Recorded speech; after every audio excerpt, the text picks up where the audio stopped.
Magazine Monday, Magazine Monday, Magazine Monday. What are you reading today? Well, it's Monday, July something or other. I think it's the 13th.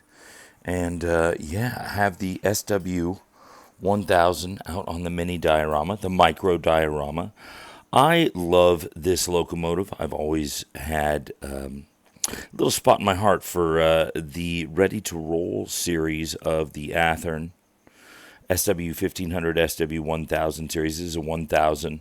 My homeboy Rob from Rusted Rails on Instagram, he purchased a Rio Grande 1000 unit, SW 1000 unit at the Costa Mesa Train Show. Brought it up to the podcast while we were recording it. And even though it was in the box, I knew exactly what he was getting because these locomotives are just so darn cool. And then on top of that is we have the diorama, the Dimamama. This one I have salvaged a ton. And then as I was salvaging parts from it, I thought, you know what? It still can be utilized. It still can be utilized because we have the track in place. So I put down some more scenic cement on the ballast. And then just threw a few things out here, kind of rolled them back and forth. This one is a powered dummy unit right now. There is an engine, there's an engine in there, but it's just not connected, so it rolls freely. But there is power in there, so we will get to that. That is a Jeep 40-2 with no dynamic brakes. Count the fans, you could tell.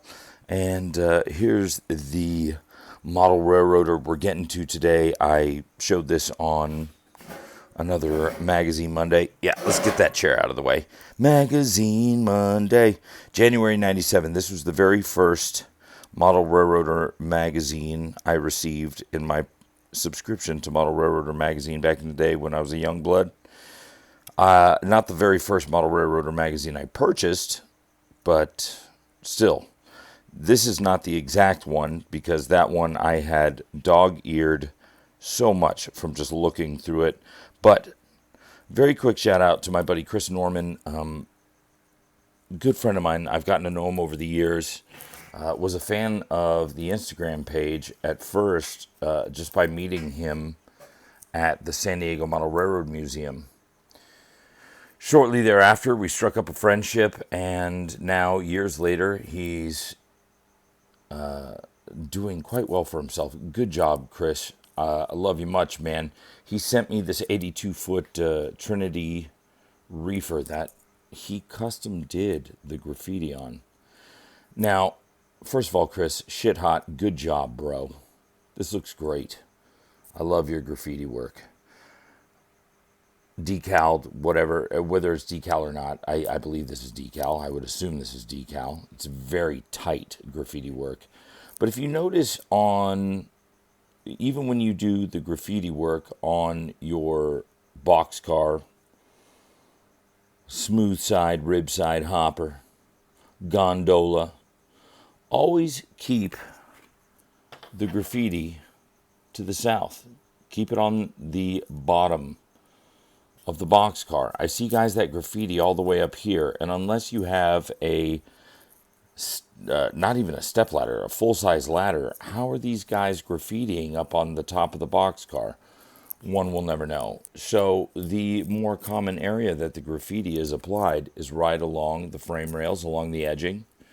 And this is some great work. Let's turn this around and take a look at this. Bing, bang, boomerang. That's not going to go on the track quite perfectly, but you get the point. There we go. Boom. Come on, duder. Get in there. Get in there. All right. So we can see this side as well. So both sides. Chris, great job, dude.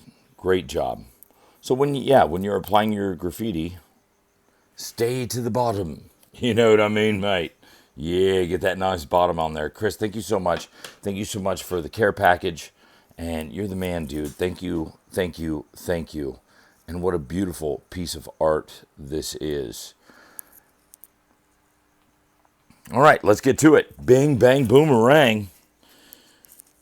We're looking through the model railroad of January 1997, and it's a multi-deck layout with a mushroom design. Mushroom. Yeah. Anyways, that's a Jeep 40-2. You can tell, obviously, count the fans. You got your single right there, plus your axles. So you got your GP unit. That's 40-2. You got a slug behind it. That's looking cool. And then behind that, it also looks like a 40-2. Maybe a 38-2. I can't truly count the fans from here. And I want to say it's a 40-2 with an SD9 in tow. Or SD7, should I say. Yeah, but let's get to it. Let's get in on this. So, Atlas Top 10. Bling, bling, bling, bling, blah. Table of contents. I love Boston and Maine. What a cool picture. Trackside Photos Showcase. Got the M-Track view liners. It's a sleeping car, mate, so you could sleep in it. I remember when this came out, the good old 986. I actually have an H1 unit. I had this unit back in the day, this blue box. As Mr. Halpin says, kit bashed it, detailed it, sold it for more than it was worth. Good old Mr. Halpin, I miss that dude. That was a very common phrase of his. Kit bashed that unit once, sold it for more than it was worth. Love that dude. And then Concord. Whatever happened to you, Concord? Look at this, a red and silver locomotive with a decoder equipped switcher. Wow, that's old school decoder too. That's 96, so pre-sound, just DCC. And you gotta love this 40-2 right here. Let's see, Jeep 40, so just regular 40. It's got that chicken wire grills on there. Somebody let a fox in the hen house and they're hanging out in those chicken wires. Buy our stuff, get our stuff, buy our stuff. America's Hobby Center, better buy our stuff. We got tons of stuff here at America's Hobby Center. We got tons of stuff here at the blah, blah, blah, blah, blah, blah, blah, blah, blah, blah, blah. Love it. The brass SD80 Mac. Overland Models, of course. What a beautiful looking locomotive. My homeboy Evo, Engineer Evan. He's got two of the, I think they're Kato units. Maybe they're maybe they're Athearn Genesis units. I gotta ask him, but yeah, maybe he has two or three of these. I know he has two of them because I see him run them all the time whenever he gets a chance down at the La Mesa Model Railroad Club. We got some O-scale brass. Look at that. My goodness. A Northern Pacific W3 class 282. Ridiculous. Ridiculous. All right, let's keep her moving. Let's keep it moving. Bloobity, blibbity, blobbity. Just more stuff to buy. Branch line trains. Buy it all. PS1 boxcars. Buy it all. Everybody buy something. Buy it all. Buy stuff you don't need right now. Buy stuff you do need right now. And then buy stuff that you do and don't need. For tomorrow and right now, and then some, and then in the past. And the past is present and future and all that shit. Where were we? Oh, yes. N-scale. Gosh. Back when N-scale, to get a auto rack and N-scale was quite the prize, unless you were getting Overland. I do recall these. I have an HO scale version of this up in my office, chilling. But I remember seeing these down at the Navy Exchange at 32nd Street in their hobby section. And they also had them up at the Navy base in Miramar in their, at the Navy Exchange at their hobby. And I mean, I guess it was just their hobby department. But yeah, the first time I saw one was, I can't remember which one I saw the first one at, but then eventually they both had these Bachmann Spectrums, and this was the first attempt at a wide cab GE locomotive, and Bachmann, of all companies, was the one out of the gate that made it work. Now, obviously, you have something like this, the prototype photo that is now replicated on, Atlas and, geez, I don't know who does the Dash 8s. Dash 9's definitely with Athearn. I'd like to see some Dash 8s done. Who does Dash 8s besides Atlas? Scale Trains? Rapido? I don't know. I'm not up to snuff on my new stuff. Somebody get in touch with me. Let me know. But yeah, the N-scale ones, they still had the swinging, the old school couplers. Those crappy N-scale couplers, which still get utilized. They're in this nice little Bachmann set that my homeboy Frank donated to the Railroads Rock Charity Foundation. So we're going to be doing a layout utilizing that. But yeah, good job, Spectrum, or Plus, or whatever it is. Buildings, glare, the light glaring off that building. This magazine. Oh my, maybe I'll face it this way. Will that help with the glare? I think it will. Timber! Milwaukee Road. Spence, eat your heart out, bro. That looks like a Walthers or Proto 2000 SD something, or GP. Maybe a Jeep 10? Jeep 20? Jeep 21, Jeep 22, Jeep 23, Jeep 24? I don't know. But what I do know is I love the center beams. Speaking of Chris Norman, who gave me that, the first car I gifted him with was a Walthers center beam flat car with the bulkheads on the side. So cool. Really cool to see this nice little papier mill Cornerstone series. Ooh. Papier-mâché, what are you making? That's a great, nice little selection right here. We're standing up above. Buy more stuff. The world of trains. It's at your fingertips. GP30s. Totes Faves Locomotive. Per usual. Always. More stuff to buy. Let's get to an article before I lose my shoe. Wrong's Model Railroad Supply. For any of you old schoolers, if you ever went to the, it was just a Long's drugstore, which it'd be like walking into a CVS and going into a section of the CVS and them having shiitake tons of trains. Just so many trains. Look at this. Bulkman G-Scale, $119. If only. Love that. Love it so much. Yeah, Longs. Speaking of doodlebugs, Zeke, that one's for you. I complimented him on his doodlebugginess, and I said, if you were a doodlebug, that's what you would look like. The Pullman green in the back, but all business in the front, or something like that. Way to go, Zeke. All right, we're still moving around. Still moving around. Look at that. The pen is royal blue. The pen is blue. The pen is blue. The goddamn pen is blue. For you 90s fans, if you know what movie that's from, Top Notch. Oh no, the Z-scale. The Z-scale with the Marklin. I want to run my Marklin. I run my Marklin. Want to run my Marklin. Where is your Marklin? Where is your Marklin? I want to run my Marklin. Want to run my Marklin. Yeah, and maybe eat a schnitzel while you're running your Marklin. Gotta have a schnitzel. Josh Gordon, that one's for you, bro. GP9 from Atlas, I believe. Is it Atlas? Let's see.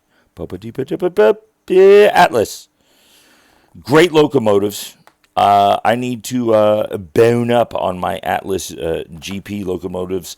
I did give Pete Steinmetz a RS11, which kind of uses the same drive and chassis situation. Or not RS11. Oh, gosh, I don't even remember now. But love the GP9s. Is this Concours? Old school Concours? The old Concours auto racks was how you did it. And then you would just change out the couplers and throw a little bit of the microscale on there, and you'd be winning. Don't have any of those anymore. Used to. Kid bashed them. Sold them for more than they were worth. Rio Grande. Speed lettering, just like the Railroads Rock lettering. Ho, ho, ho, indeed. Look at that. GP60. Is that GP60? No, it's a 38-twosies. GP38-2, count the fans. There's only 2 on the back, GP38. But the axles say GP, general purpose. And then look at all these little blue box cars that have been built. I miss that. I used to have a couple of these kits. I don't know where they went. I couldn't give it all I got, Captain. Good news, Chicago. You could tell this magazine's old when there's good news coming from Chicago. What? Nothing. Oh, look at this. Investigating the mushroom. Yeah. That's kind of a little suggestive, isn't it? Hey, I need you to investigate my mushroom. Okay, we'll stop there. Or not stop, but continue on. Look at that generic Human and another generic Human. Generic Human. I think that might be a generic Hugh woman. Either way, pretty cool. And then there's that kind of, that's actually the exact picture from the front. Look at me, I'm running trains underneath another train.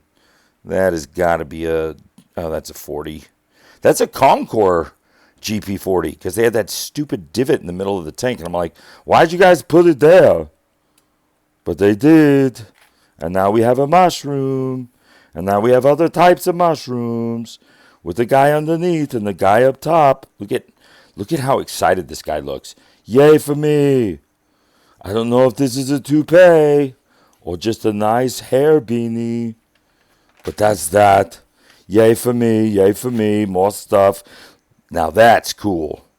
Southern Pacific, got some corporate cars in front of some Hersky stacks. Nice little mustache. Nice little, look at that, nice little beard right there. Just to, give him a nice, good chiseled jawline look. Oh, sorry, we're looking at trains. Right, GP60. If you get nice and close on that one, you could tell that's a GP60. Because the blower housing and the blistered dynamic brakes, but it's hard to really dig in to the detail because it's so zoomed out. But we're zooming in, and this almost looks like it was taken on a diorama because the light gives it a very natural look. Remember these old jewels? Anybody who remembers modeling in the 80s and 90s? Because we didn't have lighting kits, we would just put jewels where the ditch lights were. And then some of them would have the 1.5 volt bulbs in the main housing until they really got to the micro LEDs. And some people would even figure out how to do the micro 1.5s. Jerry Hobart from the La Mesa Club, he was quite the lighting technician. If you got a Hobie light kit, he was one of the first guys to do the constant lighting kits as we get tons of glare. But that does look like a GP40-2 because we got the fans, 3 fans on the back. SD7 and another 40-2 or 40. I think it's 40-2. Upgraded to take the hill. Oh, look at this. Nice little Southern Railroad. It's a nice little end scale in the Carolina Central. They're using a GP7 to just give it the 1-2. How's it going, Aru? I love it. Going through, that's a wonderful, for any of you N scale modelers out there, I've had some people pick my brain about a new, I do HO scale design and modeling too, but for N scale, it's just a little bit easier as far as how much space it takes up. I really like this track layout, this track plan, really cool. Look at that. Got a little passing siding or staging yard, and you could run one train at a time and then have one doing some switching in here. Now with DCC, the sky's the limit. And then you have a track that goes off to nowhere. Maybe put a bumper on that, unless that goes to maybe it's a module and then that goes to somewhere else. And you guys could do car switching with car cards and all that fun crap. Look at this. Kind of bled over on that joint compound, bud.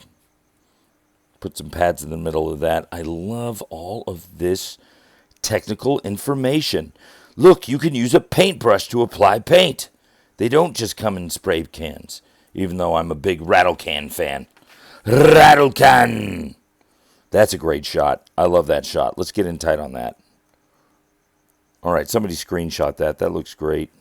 And then boom, here's the layout. Good fascia on the layout. You got a Tech 2 with the, I love that one, comes with the Momentum button on it, which you can ask my lady about. She knows all about the Momentum. No, true story. She ran 4 cars and a train engine off my old shelf layout because she didn't realize that Momentum was turned on the power pack, and gave it a whirl and gave it a good buy over the edge. And $250 worth of rolling stock and locomotive later, it was all on the ground. Ta frickin' duh. Love this plow. Great model of a plow. Look at that. You got the snow on the ground. That's awesome. No, folks, you aren't seeing, this is a model. You are not seeing real life. Not the prototype. This is a model. And therefore, we will continue to flip the page. Turn the page. Here's that Boston and Maine RS unit. Gotta love those RS3s. They're just, God, so old school, but something about those RS units I love. Especially the RS3s. And then you got, look at this, some Alcos. S2s, I believe. Pinstripe with a nice little, looks like an FP4. No, that's an F45. Is that an F45? Looks like an F45. I can't see the number. And I'm not going to guess. And if anybody wants some milk, go grab the cereal. We're going to talk about quick milk cars for a quick second. One. That's it. Quick second's done. All right, let's go to the back of the magazine. We've got another Tech thing with the stuff and the thing. Gotta love these Tech 2s. Still to this day. Oh, somebody was having fun back here because that page is stuck together. Got a little too excited while looking at this photo of a, whatever that is. That looks like a what is that, a C40-8? Yeah, that's got to be a Bachmann, the Spectrum, because they have that crappy plow. If anybody remembers the old Bachmann Spectrum crappy piece of plastic that they pretended was a plow, cow catcher, snow plow, rock plow, plow. That's Mr. Plow. That's my name. That name again is Mr. Plow. Hey, Homer. I'm the Plow King. That name again is Mr. Plow. Shave those sideburns, Mattingly. What a great shot. Anyways, coming full circle is what this along the line is called. I always love the along the lines. Great shot. You got a nice little Burlington Northern 48-footer up here with some 48-footers, APL, Santa Fe. It's good stuff, early 90s. I remember the first time I saw one of these units when my family, we took a vacation out to Las Vegas to go stay at the Excalibur Resort. And right as we were going over that overpass, there was a siding off the 15 freeway, and one of these was leading the charge. Really cool. The earliest freight cars were... I even remember this along the line. Oh my gosh, I must have read this a million times. That's how much I love this first issue I got, and how many times I read it from cover to cover to cover to cover to cover. The earliest freight cars were standard horse-drawn wagons perched across a set of flanged wheels. In time, the rail wagon was covered with a roof, and presto, the boxcar was born. Some 80 years later, horses were replaced on the road by trucks, and about 50 years after that, the boxcar succumbed to piggyback flats and stack trains. Railroads had once again adapted road vehicles for rail transport. Events had come full circle. Yes, you all have. And everybody play it cool. I know this was a long Magazine Monday. So Magazine Monday, Magazine Monday, Magazine Monday. What are you reading today? Model Railroader. So that's it. I hope you enjoyed it. Boom. An overview of the first issue I ever got as a subscriber to Model Railroader magazine, January 1997. Hope you all enjoyed it. Remember, the most important signal you get is going to be your next one. Stay cool and rock and roll. We'll see you next time.